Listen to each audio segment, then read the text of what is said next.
I was left by a millionaire CEO while pregnant. 18 years later, our secret daughter shocked him at his gala as a business star. Hello, everyone. Thank you for being here with me today. Before I begin my story, I'd love to know which city you're joining us from. Please feel free to share in the comments. Now, let me take you into this story. Today, I come to you with the kind of joy that brings tears to my eyes. I've officially become a grandmother. My dear son, Will Peter, has been blessed with a beautiful, healthy baby boy, and our Queen Binta is glowing with joy. This is not just our happiness. It's yours too, because you are truly a part of our family. And now, my precious family, I need your love, your ideas, and your hearts. We are searching for a name for this little angel. A name full of meaning, love, and legacy. And I want it to come from you. Please write your most beautiful name suggestions in the comments. The name that moves us the most will receive a special gift from me from the bottom of my heart.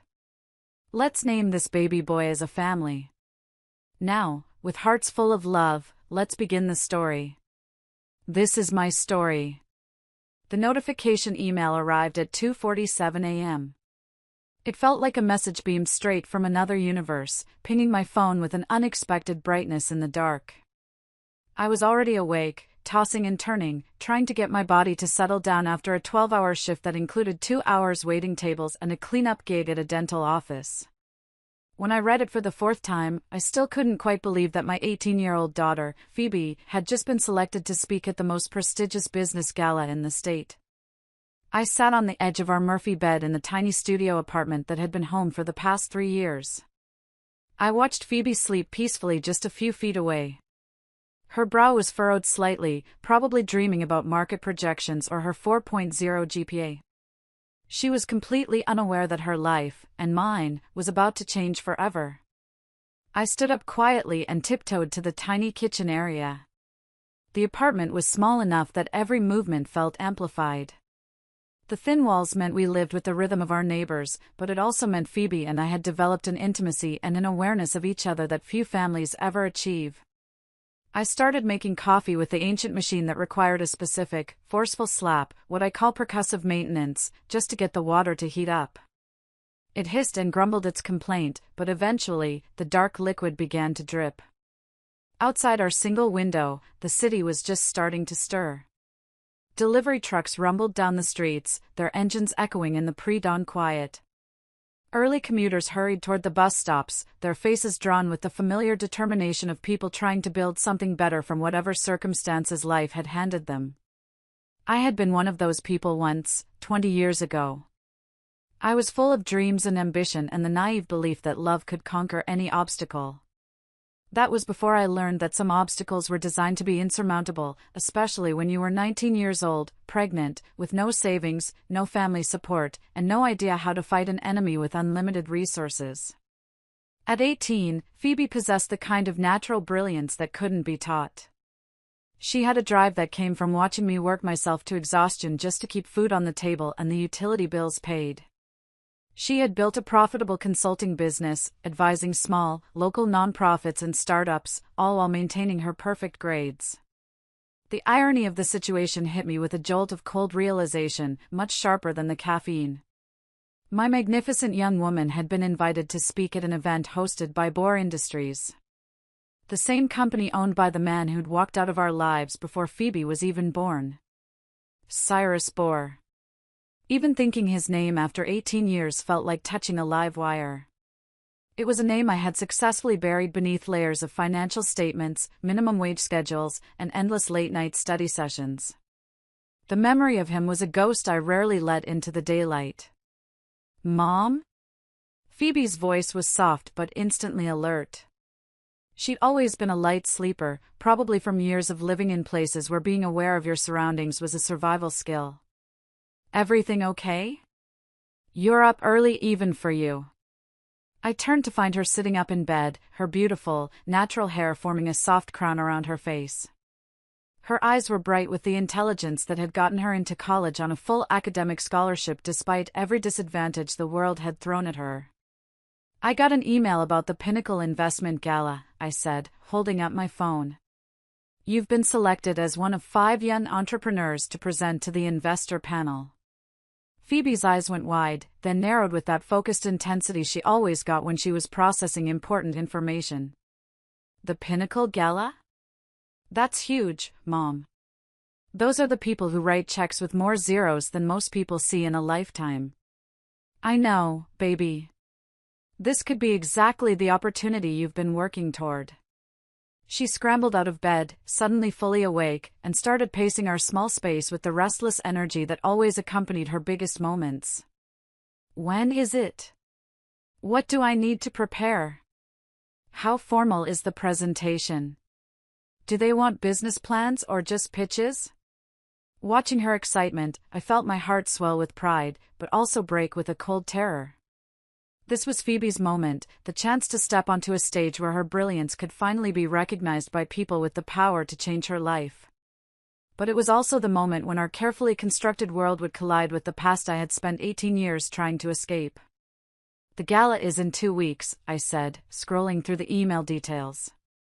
15-minute presentations, followed by a networking reception. Black tie event at the Grand Meridian Ballroom. Black tie? Phoebe repeated, her excitement dimming slightly as reality set in. Mom, I don't exactly have black tie attire in my custody of my closet. I looked at my daughter, this incredible young woman who could command a boardroom but worried about having the right dress for it, and felt the familiar surge of protectiveness that had sustained us both. We'll figure it out, I said firmly. We always do. But even as Phoebe dove into her laptop to research the other presenters and prepare her materials, I found myself staring at the email header that listed the event host. Cyrus Bohr, CEO, Bohr Industries. 18 years, 7 months, and 12 days since I'd last seen him. Not that I was counting. I poured myself a second cup of coffee, staring out at the city. The aroma of the cheap instant coffee was the only thing cutting through the memory that was now vivid in my mind. Cyrus. He was 22 then, brilliant and passionate. He was completely convinced that love, our love, could overcome any obstacle his wealthy family might put in our way. I remember the way he used to look at me, like I was the most fascinating person in any room, despite the fact that I came from a world where people like me were invisible unless they were serving coffee or cleaning offices. Our love affair was a secret from his family, but it never felt shameful. It felt precious, something too beautiful and fragile to expose to people who wouldn't understand. We spent hours in the library studying together. He patiently explained complicated economic theories while I helped him see the human cost of policies that looked good on paper but devastated real communities. I was working 3 jobs even then, determined to earn my business degree despite having no family money to fall back on. He never made me feel lesser for my circumstances. Instead, he seemed to admire my determination. He often said he learned more about real strength from watching me navigate a single day than he'd learned from a lifetime of inheritance and privilege. I remember the first time we made love, in his dorm room on a snow-covered February night. I felt like I was claiming something that belonged to me by right, rather than by luck. He was gentle and reverent, treating my body like something sacred, whispering promises about our future that made me believe in fairy tales.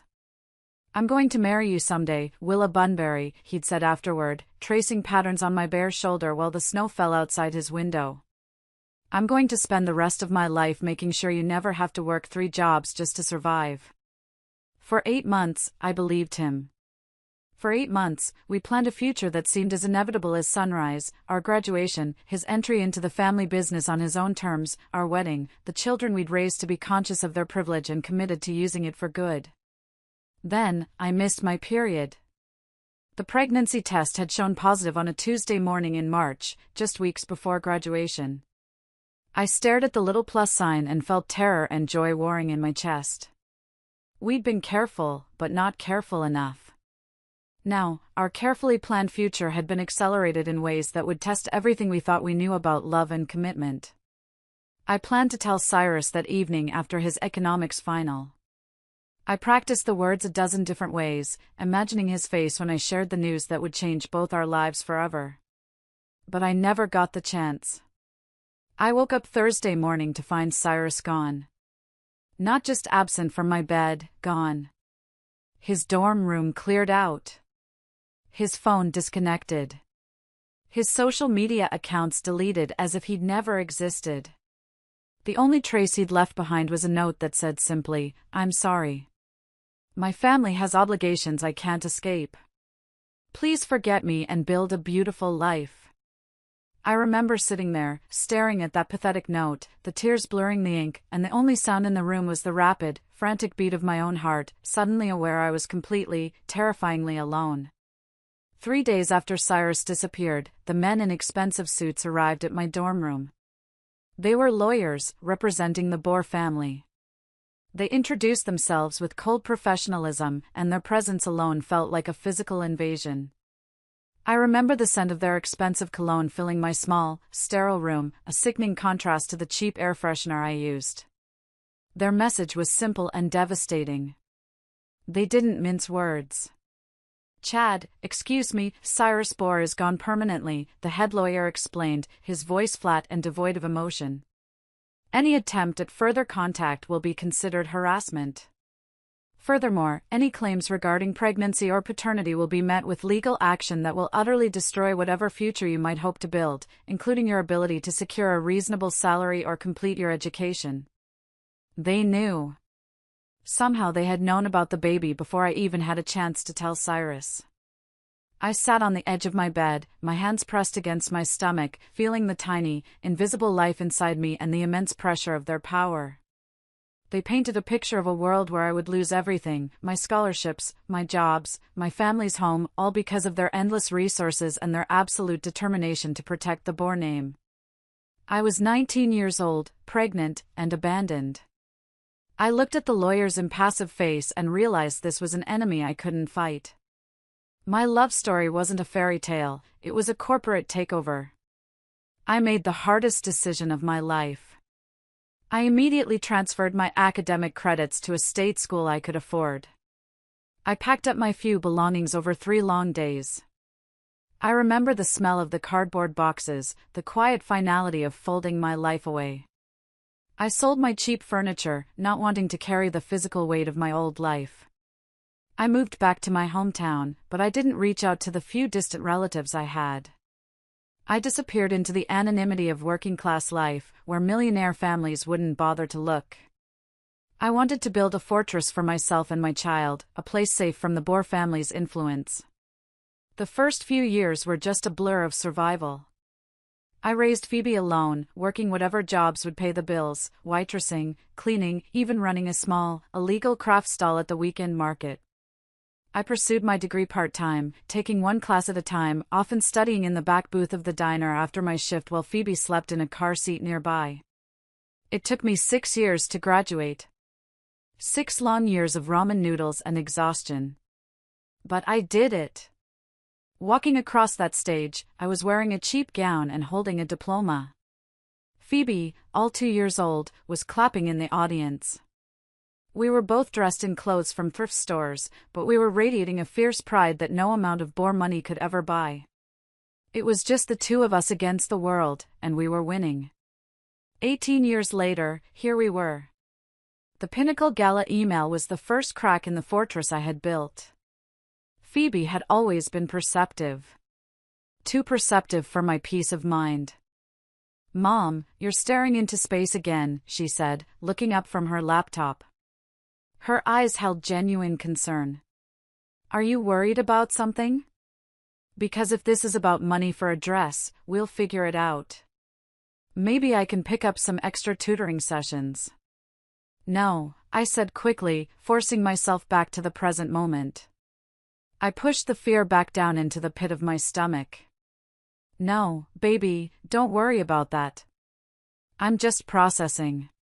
This is a big opportunity." "The biggest," Phoebe agreed.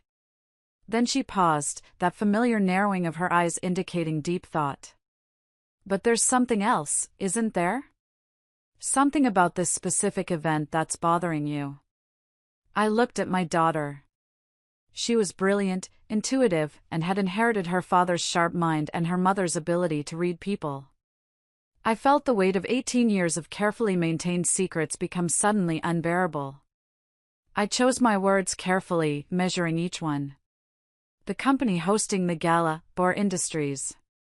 I knew someone who worked there a long time ago, before you were born. I knew I needed to give her something, a partial truth to satisfy her curiosity and prevent her from digging deeper. Someone you knew? Like a friend? Phoebe's tone was curious but not immediately suspicious. Like a friend, someone I went to college with, I replied. That was technically true. It was a long time ago.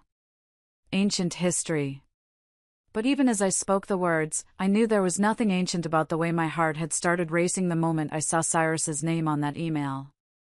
18 years hadn't been long enough to forget the way he'd looked at me like I was his whole world, or the way it had felt to believe that love really could conquer any obstacle. I continued, letting the partial truth hang in the air. We were close.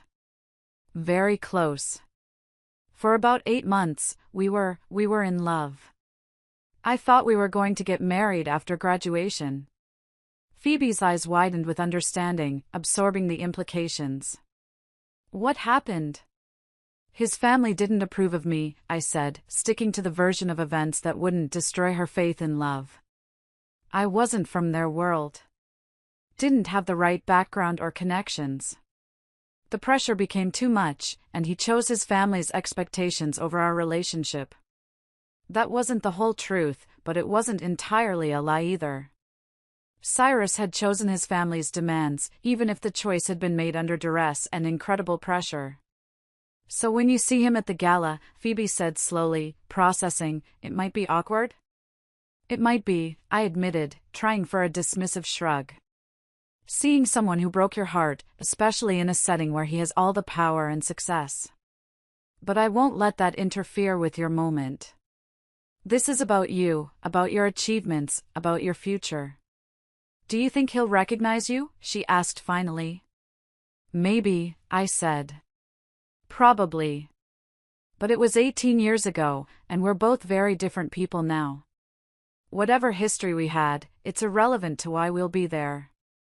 I looked at my brilliant girl, crossing the room to wrap her in a tight hug. I'm proud of you, baby. Whatever happens at this gala, you've already accomplished something extraordinary. You built success on your own terms, with your own mind and your own determination. We built it, Phoebe corrected, looking up at me with eyes that held depths of understanding far beyond her 18 years. Everything I am, everything I've accomplished. It's because you sacrificed everything to give me the foundation to succeed. This opportunity, this moment, it belongs to both of us. Meanwhile, across the city, Cyrus Bohr stood at the floor-to-ceiling windows of his corner office, 40 floors above a city that had watched him build an empire from nothing. He felt the familiar emptiness that no amount of success had ever managed to fill. At 40 years old, he was everything his family had groomed him to become and nothing he'd ever wanted to be. The Bohr Industries logo gleamed in gold letters across the building's facade, representing 3 generations of wealth and influence that had finally fallen into his capable but reluctant hands. Business magazines called him a visionary. Financial analysts praised his innovative approaches to sustainable development. None of it mattered without her. 18 years, 7 months, and 12 days since he'd made the worst decision of his life. Not a morning passed that Cyrus didn't wake up reaching for Willa Bunbury's warmth beside him, only to find expensive sheets that felt cold. Not a business triumph felt complete without imagining how her brilliant mind would have improved his strategies. Mr. Bohr. Dario Cromwell's voice cut through his melancholy, followed by the distinctive click of Italian leather shoes against polished marble. Dario had been his executive assistant for 7 years, long enough to recognize when his boss was lost in memories that couldn't be shared with quarterly reports. The final details for the Pinnacle Gala, Dario continued, approaching with a leather portfolio. 5 exceptional young entrepreneurs selected from over 300 applicants. Their presentations should be quite impressive. Cyrus accepted the portfolio without turning from the window. The gala had been his idea, designed to identify and fund the next generation of business innovators. It was good for the company's image, excellent for discovering investment opportunities, and served as a convenient distraction from the hollowness that success hadn't been able to cure. The youngest presenter is particularly noteworthy, Dario added, something in his tone suggesting professional admiration. 18 years old, already generating six-figure annual revenue from her consulting firm while maintaining perfect grades in her business program.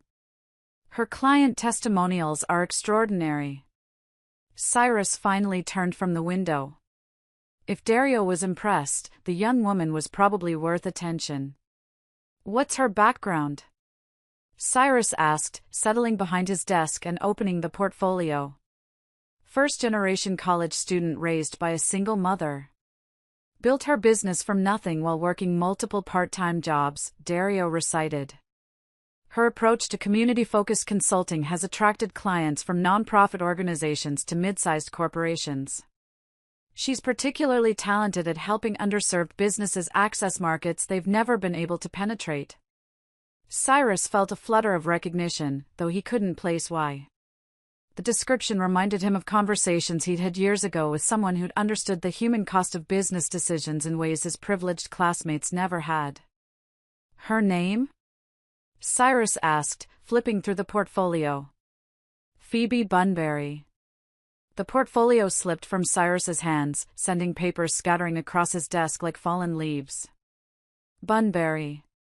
That name had haunted his dreams for 18 years. Sir, Dario stepped forward, concern evident. Are you all right? Cyrus's mind was racing, calculating dates and possibilities with the precision that had made him millions. 18 years ago, he'd left Willa Bunbury heartbroken. If she'd had a child after he left. The timeline was impossible. Dario, find me everything, Cyrus said, his voice barely above a whisper. Everything about Phoebe Bunbury. Her background, her family, her entire academic and business history. I want it comprehensive, and I want it confidential. Alone again, Cyrus gathered the scattered papers with hands that trembled slightly, studying the brief biographical information. Born April 15, 18 years ago, raised in the state capital by her mother, academic scholarship recipient, no mention of a father. April 15, Cyrus did the math twice, then a third time. If Phoebe had been born in April, she would have been conceived in July, just 1 month before he disappeared from Willa's life. The room spun around him as 18 years of suppressed emotion crashed over him like a tsunami. Not only had he abandoned the woman he loved, but he'd potentially abandoned his own child, a daughter who'd grown up without a father while he'd built an empire from guilt and grief. Cyrus's phone buzzed with a text from his current fiancée, Amara St. James, reminding him about dinner with her parents that evening. The engagement had been announced 6 months ago, a merger of two powerful families that made perfect sense on paper but felt like wearing someone else's clothes. Amara was beautiful, accomplished, and utterly lacking in anything that resembled the fire that had made him fall in love with Willa. He deleted the text without responding. The memories flooded back, the true reason for his abandonment. 3 weeks before graduation, his father, Charles Bohr, Sr., had called him home. His desk had a stack of photographs, Cyrus and Willa sharing coffee, holding hands, stealing kisses between classes. You will end this immediately, his father had said, his voice carrying the cold authority that had built an empire. Tonight, you will pack your belongings, transfer to graduate school in London, and never contact this girl again. I won't do it, Cyrus had replied, foolishly believing love could defeat money and power. I'm going to marry her. His father had smiled then, the expression of a predator. Then you'll destroy her. I've had Miss Bunbury investigated thoroughly. Her family's financial situation is precarious. Medical bills for her chronically ill grandmother, student loans that exceed her family's annual income, employment that can be terminated with a single phone call from the right person. Cyrus had stared at his father in growing horror. One word from me, his father had continued, and Miss Bunbury loses her scholarships, her jobs, and any hope of finishing her education. Her family loses their home. Her grandmother loses her medical care. Is your teenage romance worth that much suffering? Trapped between love and terror, Cyrus had made the choice that haunted him. He'd written a cowardly note and disappeared. He'd planned to return once he was stronger, more capable of protecting the people he loved, but by the time he'd gained independence, Willa had vanished without a trace. Dario returned an hour later with a thick file and the expression of someone who'd uncovered secrets too painful to share easily. Ms. Bunbury's academic records are exemplary, full scholarship recipient, Dario began carefully. Her business acumen is remarkable. She's generated over $200,000 in revenue this year alone. What about her family? Cyrus asked, dreading the answer. Raised by her mother, Willa Bunbury, currently 37 years old. No father listed on any official documents. They've moved frequently over the years. Financial records suggest they live paycheck to paycheck despite the daughter's business success. The guilt hit Cyrus like a physical blow. Willa had been working 3 jobs, waitressing at Morrison's Diner, Crystal Clear cleaning services, and tutoring, to provide for their child. Every struggle could have been avoided if he'd fought his father 18 years ago. There's more, Dario said quietly. Recent photographs of the young woman show a striking resemblance to you, sir. The bone structure, the eye color, certain mannerisms that are quite distinctive. Cyrus opened the file to surveillance photos taken at Phoebe's university. He knew with every fiber of his being, she was his daughter. Sir, Dario asked, what would you like me to do with this information? Nothing, Cyrus said finally. We do nothing. We let her have her moment, and we watch her succeed on her own merits. And afterward. Cyrus looked out the window. Afterward, he said quietly, I figure out how to earn the right to be part of their lives again. For Willa, the 2 weeks before the gala felt like a tightrope walk over an abyss. I stood in the thrift store changing room, holding up a black dress. It was beautiful, classic lines, but it would require significant alterations. Luckily, I'd become skilled at transforming secondhand finds into something that looked intentional rather than desperate. My outfit for the night was less important than making sure Phoebe had everything she needed to command that stage with confidence. Mom, did you find anything? Phoebe called from the next changing room. Maybe, I replied, studying my reflection. At 37, 18 years of working multiple jobs had left their mark, fine lines around my eyes, hands that were strong but showed the wear of physical labor, a weariness in my posture. Still, I cleaned up well, and for one crucial night, I needed to look like I belonged in Cyrus Bohr's world, even if every instinct screamed I was an imposter. Phoebe emerged in a simple black dress that transformed her from a college student to a sophisticated young professional. The dress was elegant, authoritative, exactly what a rising entrepreneur should wear. Baby, you look incredible, I said, tears pricking my eyes. Professional, confident, and absolutely beautiful.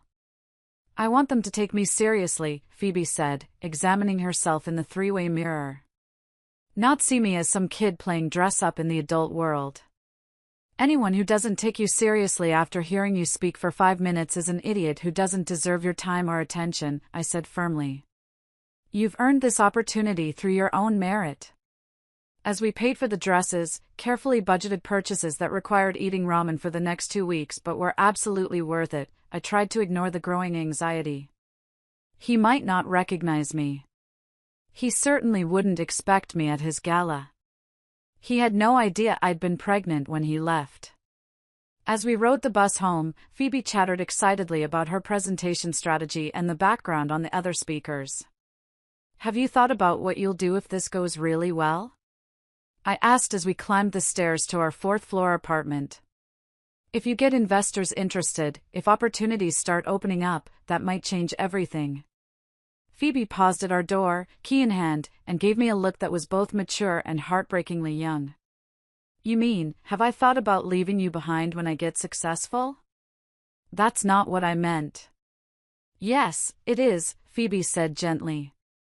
Mom, you've spent my entire life sacrificing your own dreams so I could chase mine, but success isn't worth having if it means abandoning the person who made it possible. I don't want to hold you back, I whispered. Then we'll figure it out together, Phoebe said firmly.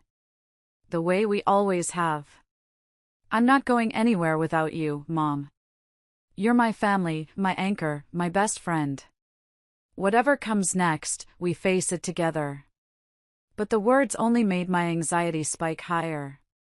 In less than a week, we would be walking into a room where Cyrus Bohr would see Phoebe for the first time. If he noticed the resemblance, if he started asking questions, our carefully constructed life could fall apart in an instant. The morning of the Pinnacle Gala dawned gray and drizzling, reflecting the anxiety that had kept me awake for most of the night.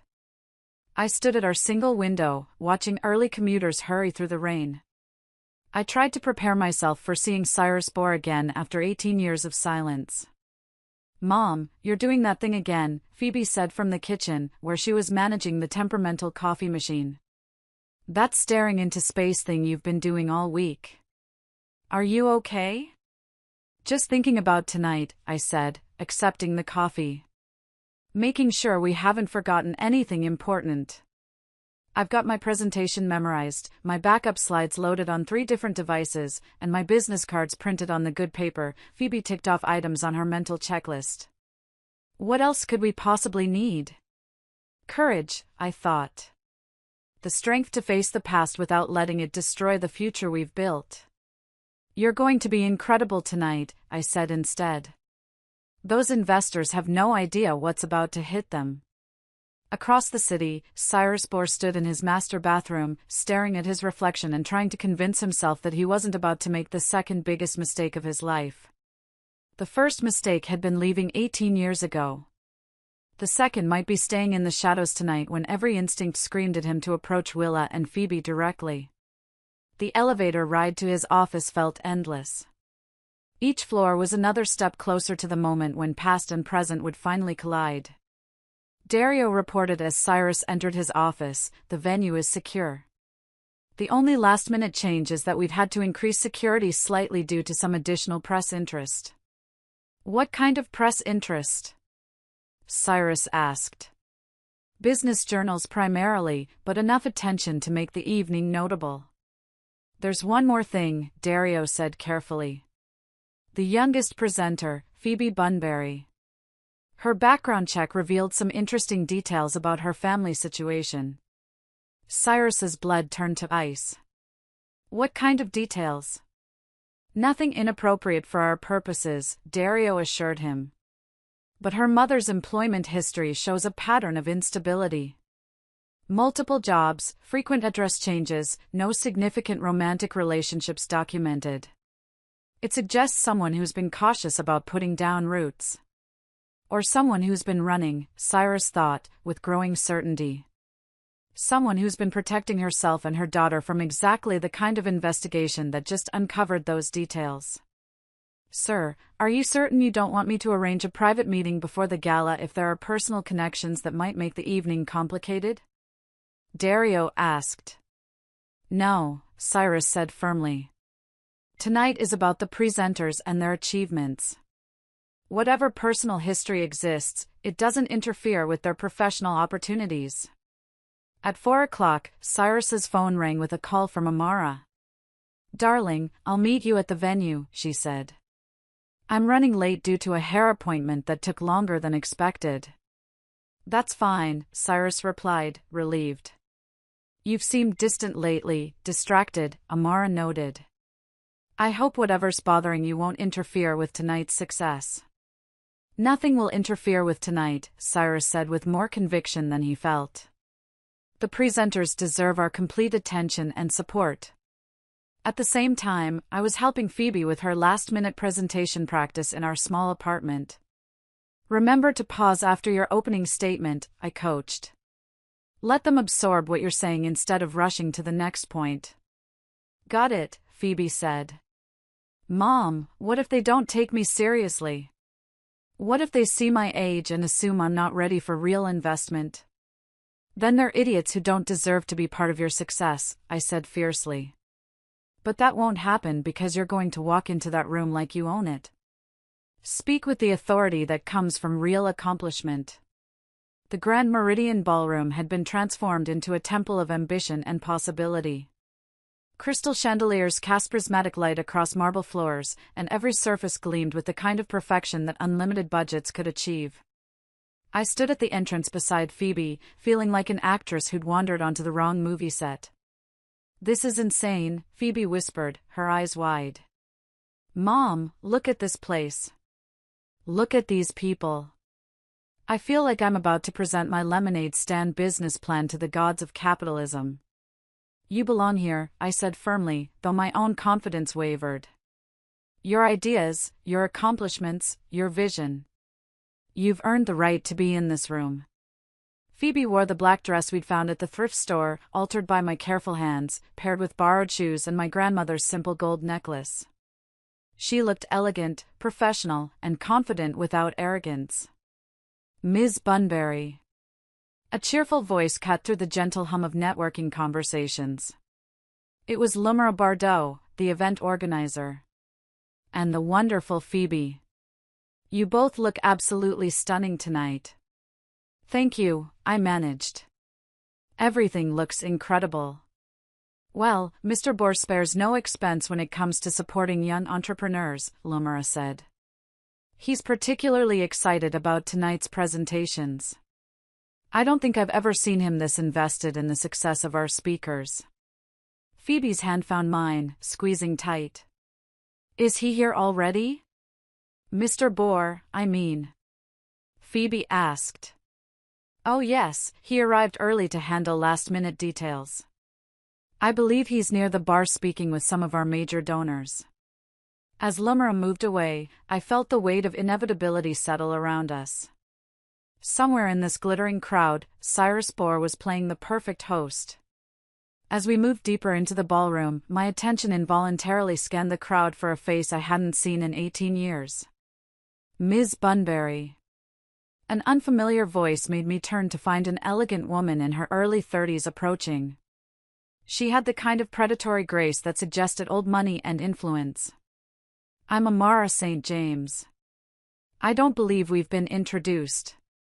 I accepted the offered handshake, noting the massive engagement ring that probably cost more than most people's cars. "I'm here with my daughter," I said carefully. "She's one of tonight's presenters." "Yes, the young entrepreneur." "How interesting," Amara said, her smile never wavering, but something cold flickering in her expression. "I have to say, I'm impressed by the diversity of tonight's speakers. It's so important to give opportunities to unusual circumstances." The casual condescension made my protective instincts flare. "I'm engaged to Cyrus Bohr, actually," Amara continued with silky smoothness. "Perhaps you know him, though I suppose your paths wouldn't naturally cross given the different spheres you move in." The words hit me like a physical blow. Cyrus was engaged. Of course he was. But hearing it confirmed, seeing the ring on this woman's finger, made something twist painfully in my chest. "Congratulations," I managed, my voice steadier than I felt. "I hope you'll both be very happy." "Oh, we will be," Amara said with supreme confidence. "Cyrus and I are perfectly suited. Same background, same social circle, same vision for our future together. It's so important to be with someone who truly understands your world, don't you think?" Phoebe appeared at my side, flushed cheeks and bright eyes. "Mom, I just met the most amazing woman who runs a non-profit focused on microlending." "Oh, I'm sorry. I didn't mean to interrupt." "Not at all," Amara said, shifting her full, calculating attention to Phoebe. "You must be the young presenter everyone's talking about. How exciting for you to have this opportunity." "Thank you," Phoebe said politely. "Family businesses can be so personal, can't they?" Amara replied, her gaze moving between Phoebe and me with calculating assessment. "I imagine your mother is quite proud of your achievements." "The proudest," I said firmly. Amara glided away.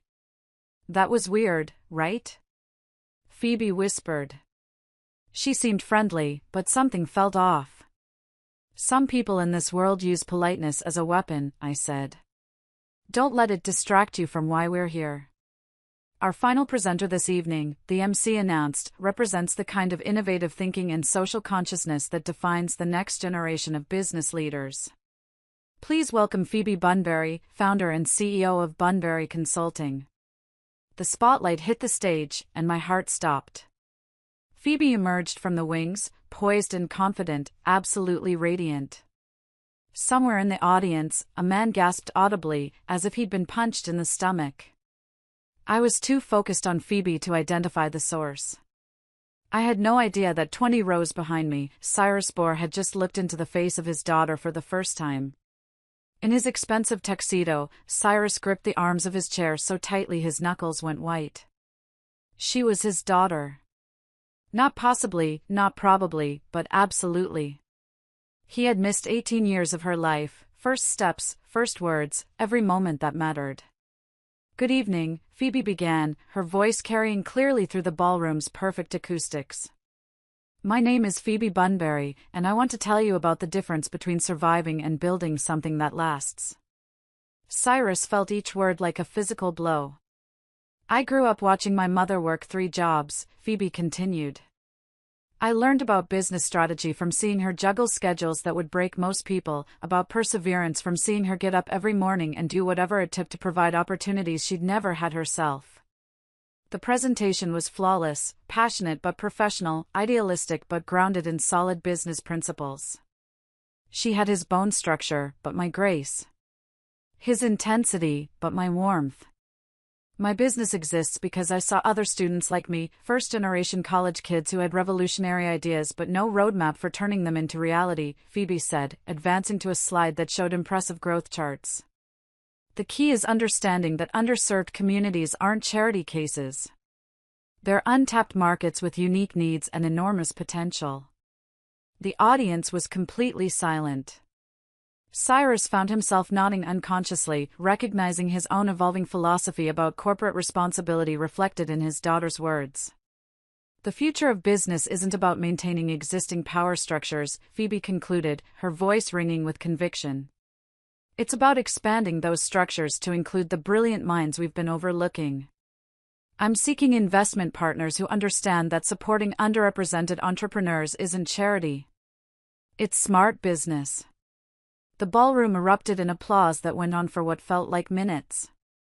Several audience members rose to their feet. Cyrus stood with them, clapping until his hands hurt, tears streaming down his face without regard for the 500 people who might notice his emotional breakdown. She was extraordinary, and she was his. Cyrus, Amara's voice cut through his emotional haze, sharp with confusion. What's wrong with you? You look like you've seen a ghost. Cyrus couldn't answer, couldn't look away from the stage. But somewhere in his peripheral vision, he caught sight of my familiar profile in the audience. Willa. She was sitting in the middle section, pride radiating from every line of her body. As the crowd began moving toward the adjoining reception room, Cyrus felt the weight of decision pressing down on him. The Meridian Room buzzed with opportunity as investors surrounded the evening's presenters. Cyrus moved through the crowd like a man in a trance, his eyes locked on Phoebe. She was in her element, confidently answering questions about market strategies. I hovered at the edge of the group, close enough to intervene, but far enough away to let Phoebe shine independently. Mr. Bohr, Margaret Chin called out as Cyrus approached. Wonderful event tonight, that last presenter, the Bunbury girl. Revolutionary thinking combined with solid fundamentals. Yes, Cyrus managed, his voice rough. She's exceptional. I'm thinking of making an offer, Margaret continued. 7-figure investment for 30%. What do you think? The casual discussion of his daughter's future snapped Cyrus back to the present. Darling, there you are, Amara said, appearing at his side with territorial efficiency. Several people have asked about our engagement announcement. Not now, Amara, Cyrus said quietly. What do you mean, not now? Her voice carried a sharp edge. I said not now. Cyrus's tone left no room for argument, and he moved toward Phoebe. He could hear her explaining her business model with passionate intensity. The key is understanding that underserved communities are untapped markets with unique needs and enormous potential. Miss Bunbury, he said, stepping into the conversation circle. Phoebe looked up at him with polite attention. Cyrus felt his breath catch as he met his daughter's eyes for the first time. They were his own eyes looking back at him. Mr. Bohr, she said with professional courtesy, extending her hand. Thank you so much for this opportunity. Your gala has exceeded every expectation. The opportunity is entirely ours, Cyrus said, his voice steadier than he felt. Your presentation was extraordinary. The kind of vision that comes along once in a generation. I have to give credit where it's due, Phoebe replied, blushing slightly. Everything I know about business, about perseverance, about treating people with dignity, I learned from my mother. Cyrus's eyes found mine. When our gazes met across the room, 18 years collapsed into nothing. Your mother, Cyrus said, returning his attention to Phoebe. Sounds like a remarkable woman. She is, Phoebe said with fierce loyalty. She gave up everything for me, her own dreams, her own opportunities, sometimes even meals, so I could have what I needed. I'm going to spend the rest of my life making sure those sacrifices weren't in vain. Each word hit Cyrus like a hammer blow, painting a picture of struggles he should have shared.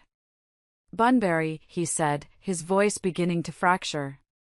May I ask you something personal? Of course, Phoebe replied, though something in his tone made her expression cautious. How old are you? Exactly. I froze in my peripheral vision, realizing he was putting together the pieces of the puzzle I had hoped would remain scattered. I'm 18, Phoebe said, confused by his intensity. I'll be 19 in April. April 15th, Cyrus's world tilted sideways. Exactly 37 weeks after he'd left my dorm room. Sir, Phoebe's voice seemed distant. Are you all right? You look like you've seen a ghost. Not a ghost, Cyrus whispered, tears blurring his vision as 18 years of questions found their answer. A miracle. He looked up to see me pushing through the crowd toward them with panic written across my features. Behind me, Amara watched with growing suspicion.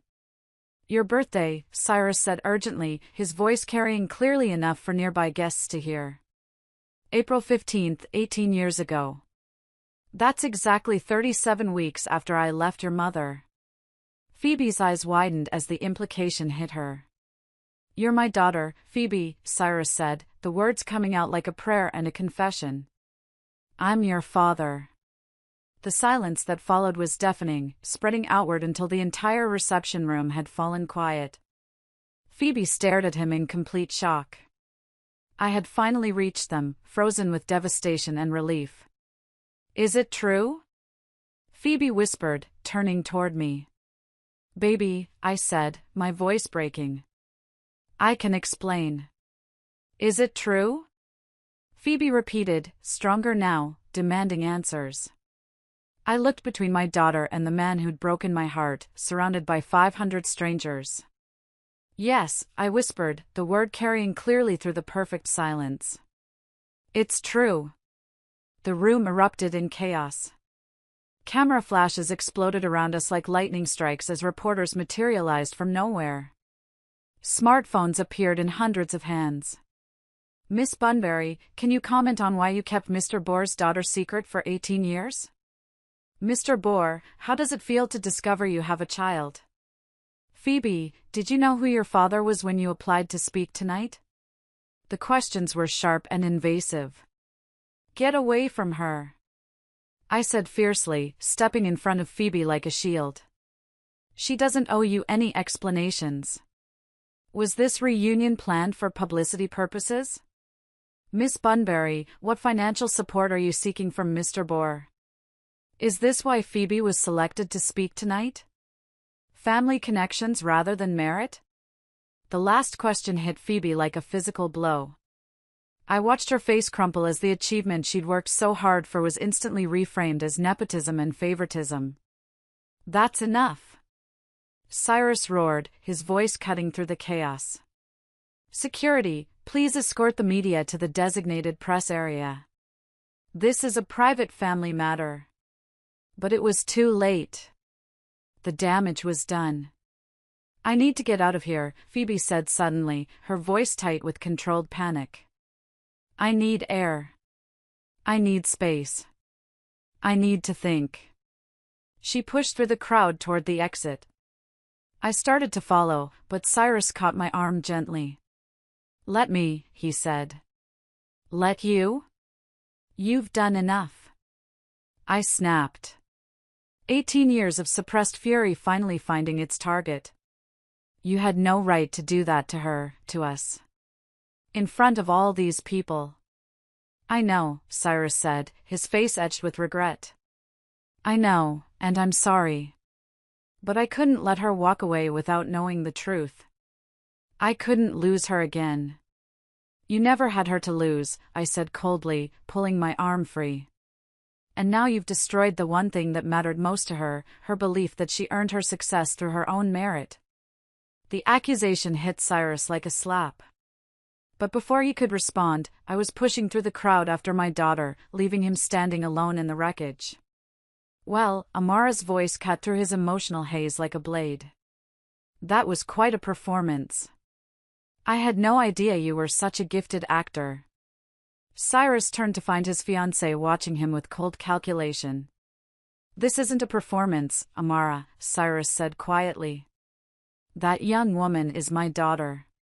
The woman who just left is someone I was in love with 18 years ago. How convenient, Amara said with surgical precision. That they should both appear in your life just as our engagement is being announced. Some might say the timing is suspicious. The implication that Phoebe and I were orchestrating this for financial gain made Cyrus's vision go red with fury. Don't, he said, his voice deadly quiet. Don't you dare suggest that they're anything other than exactly who they appear to be. That woman raised my child alone for 18 years while I built an empire. That girl earned every opportunity she's received through her own brilliance and hard work. And yet here we are, Amara continued smoothly, with your newfound family drama playing out in front of every major investor. If this was a publicity stunt, it couldn't have been orchestrated more perfectly. You're throwing away our family's connections, our social positioning, the business opportunities we represent together, for what?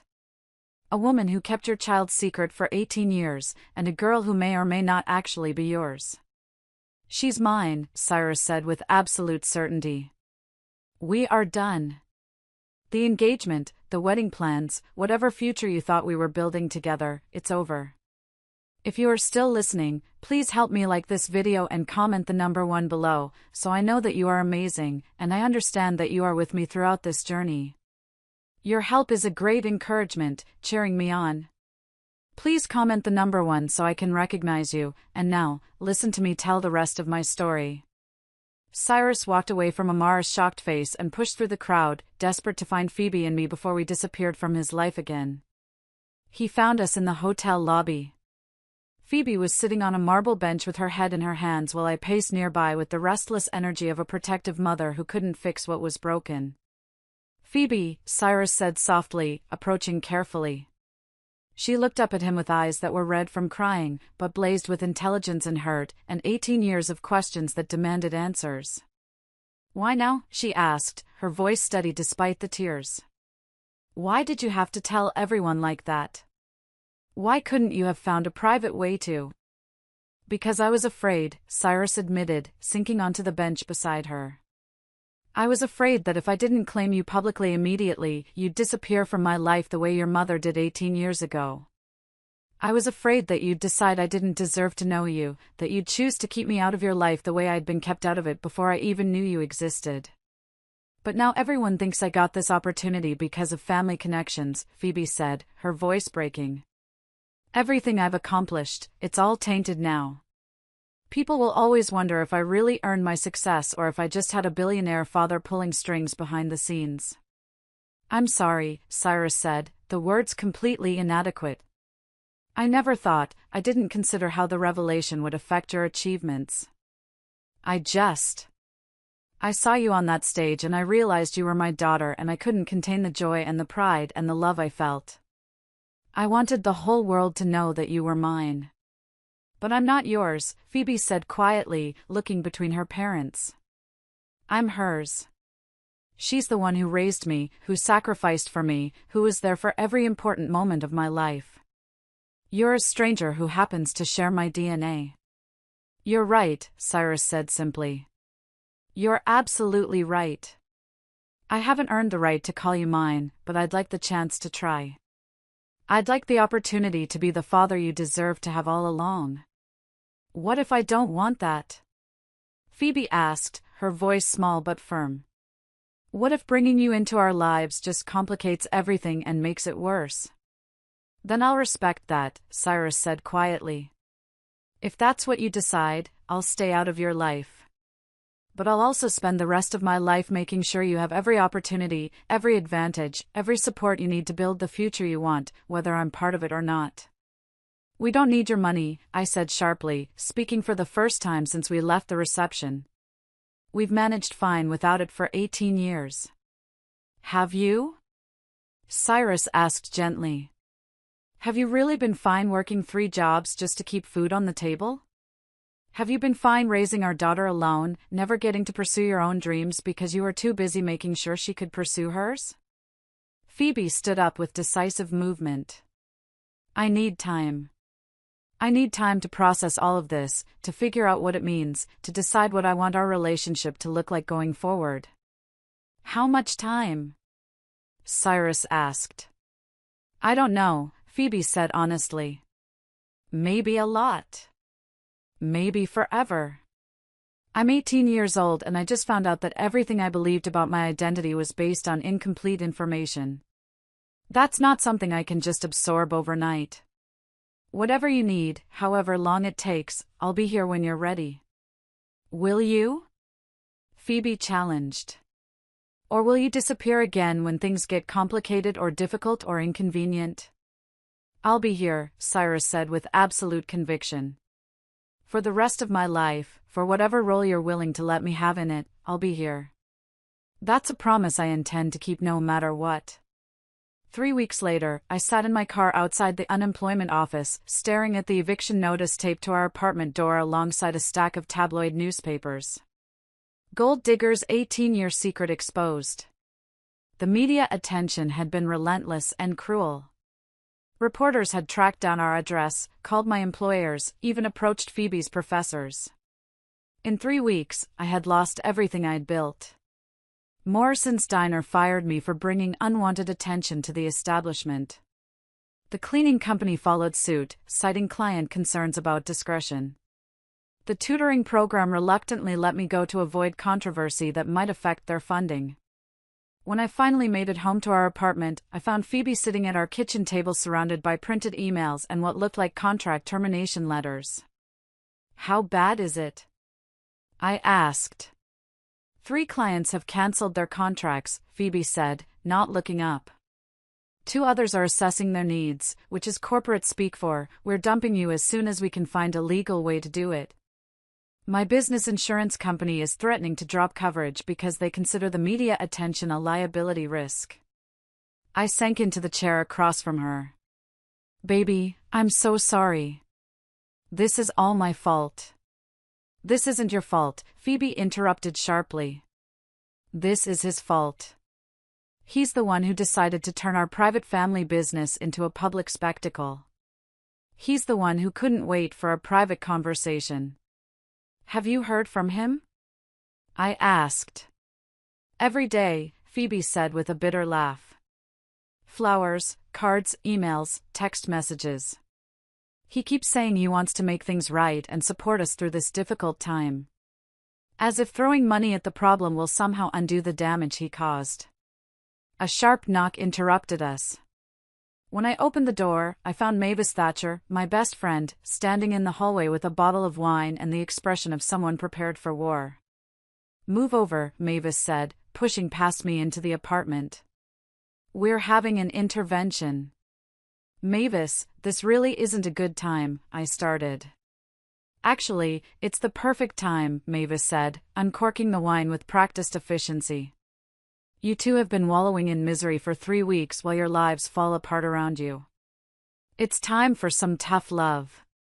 She turned to me first. You've lost your jobs because of media attention that will eventually die down.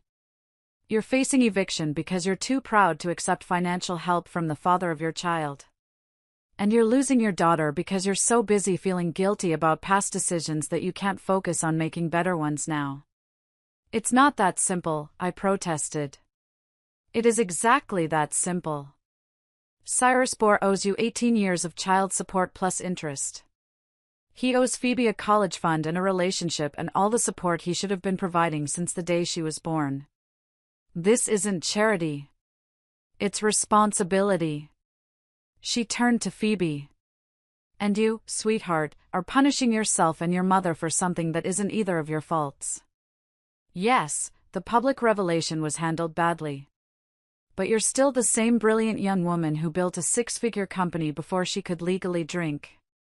That hasn't changed just because people now know who your father is. But they'll always wonder if I earned my success or if I had help, Phoebe said, her voice cracking with suppressed insecurity. Let them wonder, Mavis said fiercely. Successful women have been dealing with speculation about whether they earned their achievements for centuries. You prove them wrong by continuing to be excellent, not by hiding from opportunities because someone might question whether you deserve them. What if accepting his help changes the dynamic between us? What if it makes us dependent on him in ways that aren't healthy? I asked. Then you set boundaries, Mavis said simply. You accept the financial support you and Phoebe deserve while maintaining your independence and self-respect. You let him earn his place in your lives slowly, on your terms, instead of cutting him off completely because he handled one moment badly. I'm scared, I admitted finally. I'm scared that if I let him back into our lives, he'll take Phoebe away from me. I'm scared, too, Phoebe said, reaching across the table to take my hand for the first time in weeks. I'm scared that if I forgive him for the public humiliation, I'm setting myself up to be disappointed again. And I'm scared that if I don't forgive him, I'll always wonder what could have been. So, what do we do? I asked as Mavis poured the last of the wine. We call him, Phoebe said, her voice stronger than it had been in weeks. We set up a meeting on our terms, in a private place where we can have an honest conversation without cameras or reporters. And then we see if the man who created this mess is capable of helping us build something better from the wreckage. A few weeks later, I stood in the kitchen of the house Cyrus had bought for us. It was a warm, 3-bedroom home with a garden where I could finally grow vegetables and a front porch where we could sit together in the evenings. I marveled at how quietly happiness could return to a life that had seemed irreparably broken. The morning sun streamed through the windows, illuminating a space that finally felt like home. Phoebe sat at the breakfast table, reviewing quarterly reports. Her consulting business had not only survived the media scandal but emerged stronger. The Williams Foundation wants to extend their contract for another 2 years, Phoebe said. Turns out surviving public scrutiny and rebuilding your reputation is exactly what nonprofit organizations value in a consultant. I'm proud of you, baby, I said, pouring coffee. I learned from the best, Phoebe said warmly. How's the new position treating you? Challenging in all the best ways, I admitted. Developing community outreach programs for the foundation is everything I hoped business school would lead to. Just 18 years later. The job at the Bohr Foundation had been offered with no pressure, and I had accepted the position that allowed meaningful work with a respectable salary while maintaining my independence. He's been good to us, Phoebe said quietly. Even when we were angry and suspicious, he never stopped trying to earn our forgiveness. Cyrus's patience had been extraordinary, respecting our need for space, supporting us without conditions, slowly building genuine connections. The front door opened with Cyrus's familiar key. He appeared wearing casual clothes instead of his expensive suits. Good morning, beautiful women, he said warmly. How are my favorite people today? Caffeinated and ready to tackle the world, Phoebe grinned. Ready for the board meeting? Cyrus's expression grew thoughtful. Today we find out if the transition plan gets approved. He had been restructuring Bohr Industries for months, transitioning from CEO to chairman to focus on the foundation work and be present for his family. Whatever the board decides, we'll handle it together, I said, reaching for his hand. That's what families do. There's something I want to discuss, Cyrus said carefully, pulling out a small velvet box. I exchanged a look with Phoebe about boundaries and the delicate balance we'd achieved. 18 years ago, Cyrus said quietly, I bought this ring for a 19-year-old girl who made me believe in love and second chances. My breath caught, recognizing the ring, simple and elegant. I've carried it every day since, he continued, kneeling beside my chair. I know I have no right to ask anything. I missed 18 years of loving you both the way you deserved. But I also know love doesn't die just because circumstances try to kill it. What we had was real, and what we're building now is stronger because it's based on truth. What are you asking? I whispered. I'm asking you to marry me, Willa Bunbury, Cyrus said, opening the ring box. I'm asking to be the partner I should have been from the beginning. And I'm asking you, Phoebe, to let me adopt you officially, to give you the family name you should have had, to make us a real family in every way. I don't know if I'm ready, I said honestly. I don't know if I can trust this won't fall apart when things get difficult. Then we'll take it one day at a time, Cyrus said gently. One conversation, one decision, one moment of choosing each other over fear. What do you think, baby? I asked Phoebe. Are you ready for us to be officially a family? I've been ready since he spent 6 months earning our trust instead of demanding it, Phoebe said through tears. Having a father doesn't diminish what you and I built. It makes our family bigger and stronger. Yes, I whispered, then louder. Yes, I'll marry you. Cyrus slipped the ring on with reverent care.